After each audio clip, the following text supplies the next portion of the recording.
स्वागत आप सभी भक्तों का आध्यात्मिक कथाएं चैनल पर।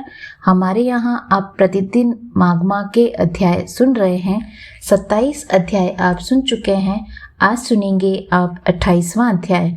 अध्याय प्रारंभ करने से पहले मैं आप सभी से अनुरोध करती हूँ कि आपको हमारा आज का अध्याय पसंद आए तो please like, share and subscribe अवश्य कीजिएगा एंड बेल आइकन का बटन दबाकर जय हरि श्री विष्णु अवश्य लिखिएगा।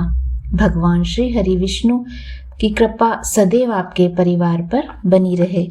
27वें अध्याय में आपने सुना था कि प्रेत ने सारस से जो वचन कहे वह आपने सुने।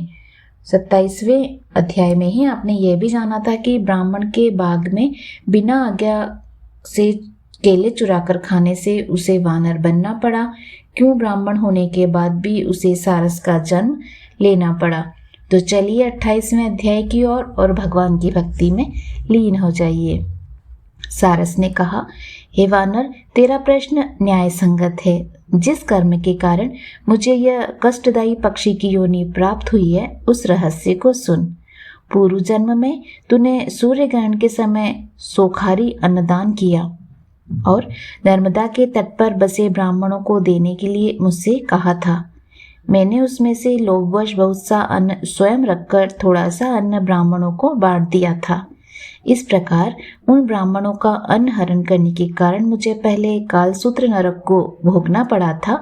वहां रुधिर और पीयू के सरोवर में उल्टा करके यमदूतों ने मुझे बहुत समय तक लटकाए रखा। भयानक कौवों और गीदों ने चोंचों के प्रहार से मुझे शत विक्षत कर दिया। कीड़े खाने लगे। इस प्रकार के भयानक कष्टों को 30,000 वर्ष तक झेलने के बाद मुझे यह पक्षी योनि प्राप्त हुई। जो कष्ट मैंने नरक में भोगे उनकी कल्पना मात्र से ही अब भी मैं सिहर उठता हूँ। देव कृपा से मुझे नरक से छुटकारा मिला है और मैं सारस बना हूँ। यह योनि मुझे इस कारण भुगतनी पड़ रही है कि मैंने एक बार पूर्व जन्म में ही बहन के घर से कांस्य पात्र चुराकर एक जुआरी को दे दिया था। ये मेरी मादा जो इस समय सारसी है पूर्व जन्म में एक ब्राह्मणी थी।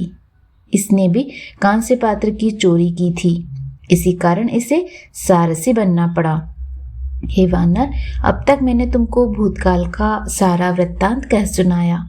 अब भविष्य का हाल सुनो। इस जन्म के बाद यह सारसी और तुम हंस योनि को प्राप्त होंगे। इस योनि को पूर्ण करने के पश्चात ही हम सभी को महादुर्लभ मानव योनि प्राप्त होगी। धर्म और अधर्म का फल सभी जीवों को अपने अपने कर्मों के अनुसार भोगना ही पड़ता है। सभी को बारंबार इसी प्रकार के चक्कर में पड़ना होता है। केवल विस्मत योगी वैदज्ञ ही इस कंटक भरे मार्ग को सकुशल पार कर सकने में समर्थ हैं, दूसरा कोई नहीं। भगवान सदाशिव हर प्राणी के छोटे बड़े पुण्य का विचार करने के उपरांत शुभ एवं अशुभ फल प्रदान करते हैं। जो बुद्धिमान होते हैं उनको विधाता के न्याय को जानकर संतोष करते हैं। कोई भी प्राणी उपाय एवं बुद्धि के द्वारा अपने कर्मों के फल में कोई अदल बदल नहीं कर सकता। तुम स्वयं अपने को देखो। पहले राजा थे, फिर नरक भोगा, अब वानर हो, आगे हंस और फिर मनुष्य बनोगे। शोक करने से कुछ नहीं होता। प्राणी को काल की प्रतीक्षा ही करनी चाहिए। मैं ये सब ज्ञान होते हुए भी धैर्यपूर्वक प्रभु की माया के वशीभूत हुआ हूँ। सारसी के साथ इस वन में रहता हुआ काल की प्रतीक्षा कर रहा हूँ। तुम भी वही करो। वानर बोला, हे ज्ञानी, तुम्हारे कर्म उत्तम हैं, जो तुम्हें पूर्व जन्म की स्मृतियां शेष है और भविष्य को जानते हो। मैं बारंबार तुमको नमस्कार करता हूँ। तुम्हारे कथन के द्वारा मेरा अज्ञान नष्ट हो गया। तुम भी कल्याण पूर्वक इस वन में सारसी के साथ निवास करो। प्रेत ने कहा, हे विप्र, सारस के इन्हीं वचनों को मैंने नदी के तट पर सुना था। उसके वचनों को सुनकर मुझ में ज्ञान उपजा है और मेरे शोक का नाश हुआ है। श्री गंगा जी के पवित्र जल का आश्चर्यजनक महात्म्य जानकर ही मैं आपसे उनकी याचना करता हूँ। मैंने इसी पर्वत पर श्री गंगा जी के पवित्र जल का आश्चर्यजनक चमत्कार देखा है। मैं जानता हूँ कि इस पवित्र जल के पीने से अवश्य ही मैं इस प्रेत योनि से मुक्त हो सकूंगा। ऐसे समय में परियात्रा में उत्पन्न हुए किसी ग्राम योजक ब्राह्मण ने इसी विंध्याचल पर एक अयोग्य पुरुष से यह यज्ञ कराया था। फलस्वरूप वह ब्राह्मण राक्षस हुआ। हमारे साथ उस ब्राह्मण ने उस राक्षस योनि में 8 वर्ष व्यतीत किए थे। उस ब्राह्मण के पुत्र ने एक बार अपने पिता की अस्थियां लेकर उन्हें कनखल क्षेत्र जाकर श्री गंगा जी में विसर्जित किया। उसी क्षण उस ब्रह्म राक्षस की मुक्ति हो गई थी। इस घटना को स्वयं अपनी आंखों से देखकर ही मेरी श्रद्धा गंगा जी पर है विप्र, अब आप दया कर मुझे गंगा जल देने की कृपा करें जिससे मेरी मुक्ति हो। प्रेत की बातों को सुनकर वह पथिक विचार करने लगा कि संसार में समस्त जीव निसंदेह अपने पाप पुण्य के फलों का उपभोग करते हैं। किसी रूप में सभी योनियों में रहते हुए जीव को अपने किए का फल अवश्य भोगना पड़ता है। वे जीव धन्य हैं जो इस कर्म में न्यायपूर्वक धन का संचय करके उसे दूसरों को दान करते हैं। दान ही के प्रभाव से प्राणियों को इस संसार में समस्त भोग पदार्थ प्राप्त होते हैं।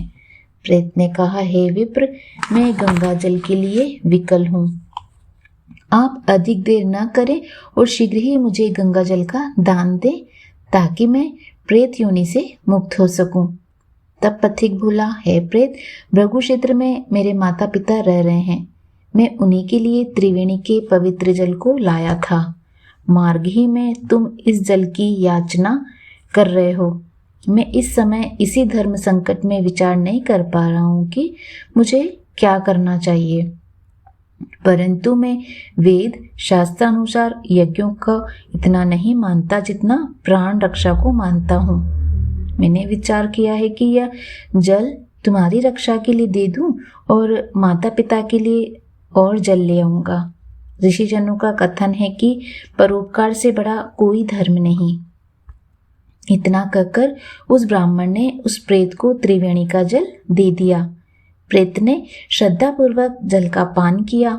उस जल के प्रभाव से तुरंत प्रेत योनि से मुक्त होकर दिव्य देह को ही प्राप्त हो गया। तब उसने कहा, हे पथिक, श्री गंगा जी के महात्म्य का वर्णन कौन कर सकता है।